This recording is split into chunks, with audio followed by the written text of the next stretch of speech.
अभी तक हम लोगों ने स्ट्रेट लाइन के बारे में पढ़ा। स्ट्रेट लाइन की इक्वेशन में लिखी y is equal to mx plus c and we call it as linear equation in x and y, means x और y दोनों की पावर्स 1 होनी चाहिए। m and c both are constants, m represent slope and c represent intercept। अब इसके अलावा जो और ग्राफ्स हम लोग पढ़ेंगे उनमें से सबसे कॉमन जो हमारे पास है वो है पैराबोला। अगर हमारे पास इक्वेशन इस फॉर्म में है y square is equal to k into x, where k represent constant. Notice करना है x की पावर 1 है, y की पावर 2 है। Exponent of x is 1, exponent of y is 2। अगर इस तरह की इक्वेशन हो तो हमारे पास जो ग्राफ है वो कुछ ऐसा आएगा। This is x axis, this is y axis.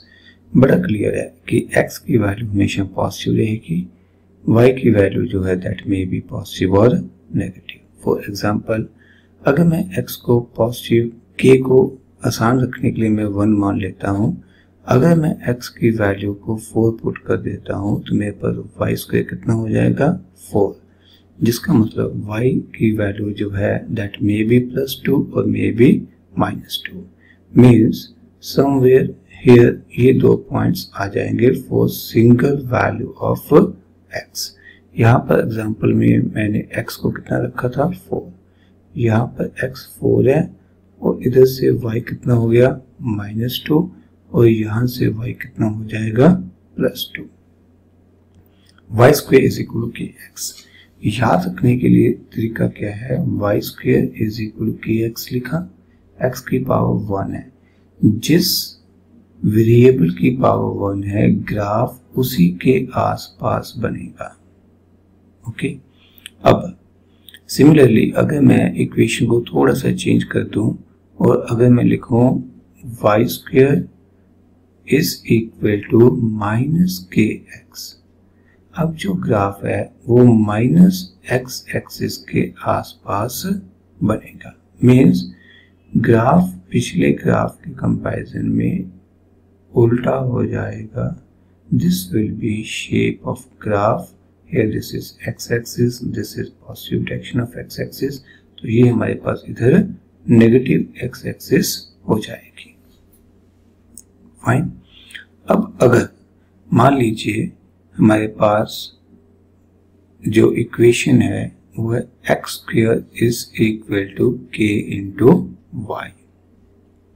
यहां पर नोटिस करो, अब y की पावर 1 है तो ग्राफ ऑफ y एक्सिस के अराउंड बनेगा, यानी पहले ग्राफ की शेप क्या थी, it is drawn symmetrically about x axis. Now this graph will be drawn symmetrically about y axis. This is x axis, this is y axis.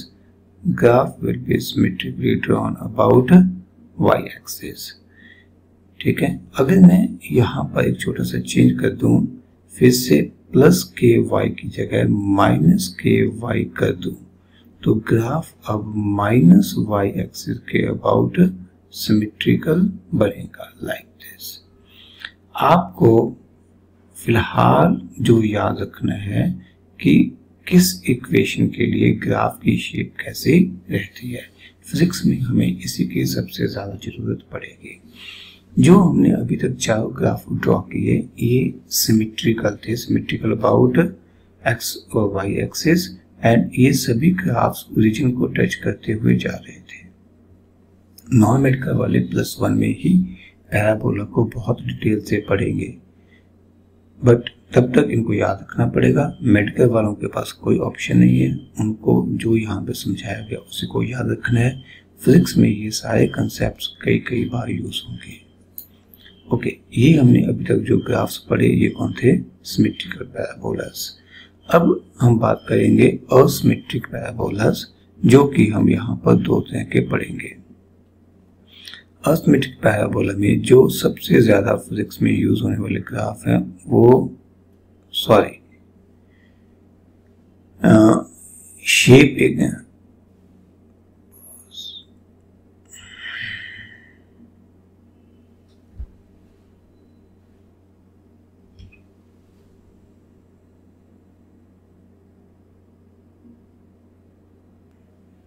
जो सबसे ज्यादा यूज वाले ग्राफ्स हैं उनमें से एक ये है जिसके लिए इक्वेशन आएगी y is equal to a x plus b x square.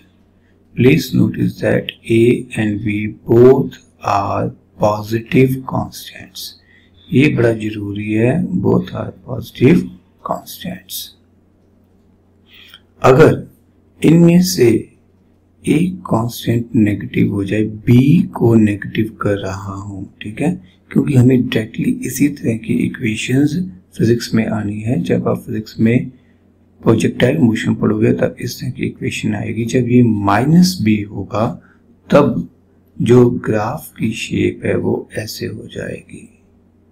है ये अभी भी पैराबोला, बट ये थोड़ा सा शिफ्ट कर गया है। अभी किस तरह का पैराबोला है आप यहाँ पे देखो, ये इस तरह से पैराबोलिक शेप लेगा, ठीक है। तो जब हमने पुराने ग्राफ्स प्लॉट किए, जैसे जब हमने इक्वेशन लिखी थी y minus k y is equal to x square, तो ग्राफ हमारा ऐसे आया था, ठीक है ना। तो बेसिकली अब हमने ग्राफ को यहाँ पे शिफ्ट कर दिया है लाइक दिस। अब हमें ग्राफ का सिर्फ इतना हिस्सा यहाँ पे दिखाई दे रहा है। ये शिफ्ट होने की वजह थी चेंज इन इक्वेशन। ये सब शिफ्ट क्यों होता है ये नॉन मेडिकल वाले डिटेल में मैथमेटिक्स में पढ़ेंगे। फिजिक्स में हमें फिलहाल सिर्फ इतना ही याद रखना है, a and b are constants. अगर b के साथ यहाँ पर नेगेटिव साइन है तो ग्राफ कुछ इस शेप में आएगा, और अगर x एक्सिस के a और b दोनों पॉजिटिव हैं तो ग्राफ की शेप ये रहेगी। इन ग्राफ्स में कुछ पॉइंट्स और समझने वाले होते हैं स्लोप के रिगार्डिंग। अगर मैं यहाँ पर देखूं तो ग्राफ की स्लोप कैसे चेंज हो रही है।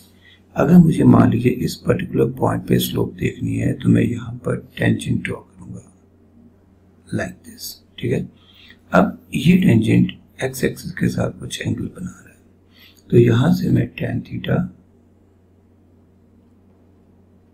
लिख सकता हूं, ठीक है।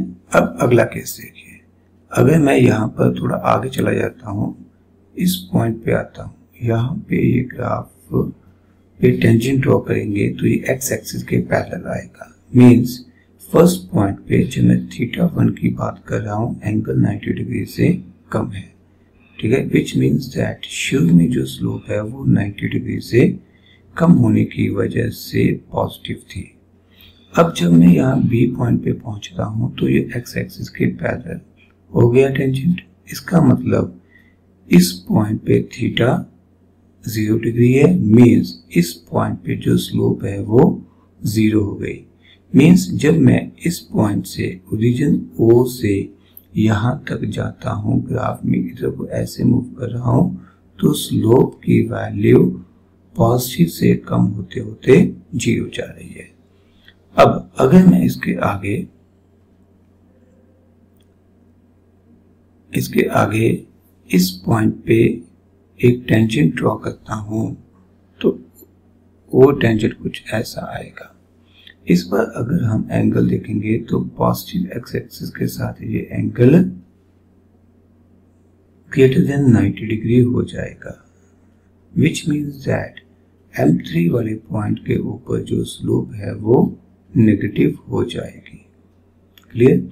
अब अगर इसके आगे और बढ़ते हैं, मीन्स अगर मैं नेक्स्ट जस्ट यहाँ पे ड्रॉ करता हूँ तो ये एंगल फिर से चेंज हो जाएगा θ4। Of course once again θ4 is greater than 90 degree. Slope तो यहाँ पर भी नेगेटिव है, बट अगर हम ध्यान से देखें तो θ4 θ3 से ज्यादा है। मीन्स स्लोप कॉन्टिन्यूसली एक मिनट θ4 पे स्लोप θ3 से ज्यादा है, जिसका मतलब negative slope goes on increasing. Means अगर मैं पूरे ग्राफ में स्लोप के चेंज को समझूं तो मैं ये कहूंगा शुरू में स्लोप पॉजिटिव थी, कम होते होते जब हम सेंटर तक पहुंचे तो स्लोप 0 हो गई, उसके आगे जब हम बढ़े तो स्लोप नेगेटिव हो गई, पर जैसे जैसे हम आगे बढ़ रहे हैं स्लोप की मैग्नीट्यूड जो है वो बढ़ती जा रही है। Okay, next we have rectangular hyperbola.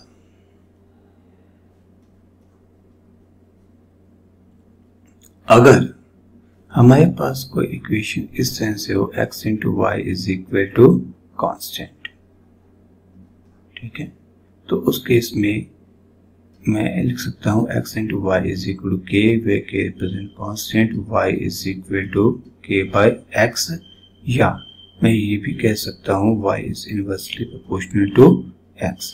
अगर ये हो तो उस केस में जो ग्राफ की शेप आएगी वो रेक्टेंगुलर हाइपरबोला होगी, ठीक है। Graph will be somewhat like this. ना तो ये x एक्सिस को टच करेगा और ना ही ये y एक्सिस को टच करेगा, क्योंकि जब x को इन्फिनिटी पुट करूंगा तभी y की वैल्यू 0 होगी, और जब x को 0 पुट करूंगा तब y की वैल्यू इन्फिनिटी हो जाएगी। तो ग्राफ और x और y दोनों एक्सिस को टच नहीं करेगा। इसकी कुछ एग्जांपल्स आप लोग देख सकते हो। मान लीजिए आपने एक गैस की इक्वेशन लिखनी है, PV is equal to nRT, ideal gas equation, most probably आप लोगों ने पढ़ रखी है। Here P represent pressure, V represent volume and T represent temperature। Okay, अब अगर मैं ये कांस्टेंट मान लेता हूं, अगर मैं मान लेता हूं कि टेम्परेचर की वैल्यू कांस्टेंट है, तो उस केस में जो इक्वेशन मेरे पास रिड्यूस हो जाएगी, जो इक्वेशन बचेगी वो क्या बन जाएगी, PV is equal to constant.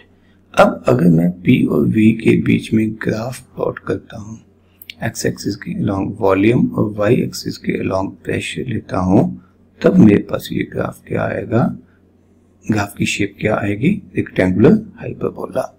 Similarly आप लोगों ने 9th क्लास में मोमेंटम पढ़ा था, linear momentum P is equal to m into v. Momentum m वहां पे क्या रिप्रेजेंट करता था, mass, and v represent velocity, यही था। अब अगर मैं किसी सिचुएशन में ये मान लूं कि P की वैल्यू कांस्टेंट है, इसका मतलब मेरे पास m इंटू वी क्या हो गया, constant, which means that velocity is inversely proportional to mass provided linear momentum remains constant। अब अगर मैं linear momentum के लिए m इंटू वी के लिए ग्राफ प्लॉट करता हूँ, x एक्सिस में m और y एक्सिस में v ले लूंगा, तो ग्राफ की शेप क्या आएगी, रेक्टेंगुलर हाइपरबोला। हमें सिर्फ इतना याद रखना है फिजिक्स में कि shape of this graph will be rectangular hyperbola if one physical quantity is inversely proportional to another physical quantity।